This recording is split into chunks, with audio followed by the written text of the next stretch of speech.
شہد کا شربت پیو، ہر مشروب میں کاربن ڈائی آکسائڈ ہے جو تمہارے جسم کا گند ہے جو باہر نکلتا ہے، تم اسے اپنے اندر ڈالتے. پھر پکوڑے، سموسے، کھجور کھاؤ، کوئی پھل کھاؤ، سادہ پانی پیو، نماز پڑھو، ہلکا سا کھانا لو، آرام سے تراویح پڑھی جائے گی. وہ اتنی تباہی پھیرتے ہیں افطاری پر، پھر روٹی بھی کھاتے ہیں. تو اپنے روزے سے جسم کا فائدہ بھی اللہ نے اٹھانے کا کہا ہے. کیا ہے؟ احتیاط سے کھاؤ، اندھا دھند نہ کھاؤ. شدید گرمی ایک دم ٹھنڈے پانی نہ اپنے پیٹ میں ڈالو، برف کا پانی، فریج کا پانی، ٹھنڈے پانی. یہ سفید چینی، اس کو وائٹ پوائزن کہا جاتا ہے. ساری دنیا میں دیسی چینی زیادہ مہنگی ہے اور یہ سستی ہے کہ یہ تمہارے جسم کا زہر ہے. یہ اپنے نبی کی سیرت پڑھو، میرے نبی کھانا کیسے کھاتے تھے تو تمہیں اندازہ ہوگا کہ میرے نبی نے زندگی کیسے گزاری. صحت کے، میں نے ایک ڈاکٹر کو چارٹ بتایا طب نبوی میں سے کہ یہ میرے نبی کا چارٹ ہے، اس کے ساتھ یہ کھاتے تھے، اس کے ساتھ یہ نہیں کھاتے تھے. مجھے اب یاد نہیں ہے، کبھی لمبا چوڑا تھا. وہ ڈاکٹر سے کہنے لگا جو آدمی اس چارٹ پہ عمل کرے، کوئی تقدیروں ہرے ہوئے تو ہرے ہوئے بیمار نہیں ہو سکتا. کوئی اوپر سے آزمائش آ جائے تو الگ بات ہے، یہ چارٹ پہ چلنے والا بیمار نہیں ہو سکتا.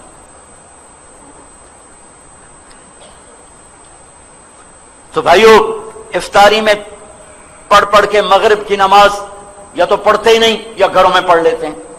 دوڑو مسجد کی طرف، ہلکی افطاری کرو، مسجد کی دوڑ لگاؤ، تراویح پڑھو. تراویح پہ اللہ نے کیا دیا ہے؟ جس نے تراویح کو ادا کیا رمضان میں اس کے پچھلے سب گناہ معاف ہو. تراویح کے ہر سجدے پہ 1500 نیکی لکھی جاتی ہے.